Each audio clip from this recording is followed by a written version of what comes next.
Interview দিতে এসে বসের সাথে ফাইজলামি করছেন। এখন যদি আপনার চাকরি না দেই? না না প্লিজ এটা করবেন না। এই চাকরিটা আমার ভীষণ প্রয়োজন। এই চাকরিটা না পেলে বউ বাচ্চা নিয়ে না খেয়ে মরতে হবে। আচ্ছা, কয়টা বাচ্চা আপনার? 9টা। 9টা বাচ্চা? 2 বছরে আপনি 9টা বাচ্চা নিয়ে ফেলেছেন।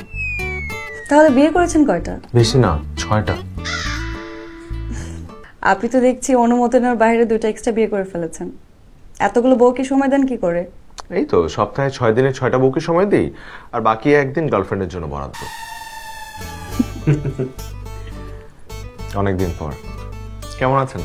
আপনি তো দেখছি ইন্টারভিউ দিতে এসে বসকে প্রশ্ন করছেন। আমি ভালো আছি, তবে এখন আর একটু বেটার ফিল করছি। আপনার কথাই তাহলে বস আমাকে বলছিল বাচ্চা পাচ্ছিলেন। কত কিছুই তো অজান্তে ঘটে যায় জীবনে, কিন্তু এই টাইপের কোইন্সিডেন্স কিন্তু সুন্দর, তাই না? চলেন বাকি কথা কফি খেতে খেতে সেরে ফেলি। তার আগে অফিসের সমস্ত কলিগদের সাথে একটু পরিচয় করে দিই। তাহলে কি আমার চাকরিটা হয়ে গেছে? হ্যাঁ। আমি এখানে ইন্টারভিউ দিতে এসেছি। আমার ইন্টারভিউ নেওয়া হবে না? প্রয়োজন নেই। কেমন নেপোটিজম হয়ে গেল না ব্যাপারটা? হলে হয়েছে, সমস্যা নেই। চলেন উঠেন। আচ্ছা সাহেব। জি ম্যাডাম। উনি সাফায়েত আমাদের এই অফিসে নতুন জয়েন করেছেন। ও hello, nice to meet you. Madam, আপনি সবার সামনে আমাকে সাহেব বলে ডাকেন, ওকে তো আসাদ বলেই ডাকতে পারেন।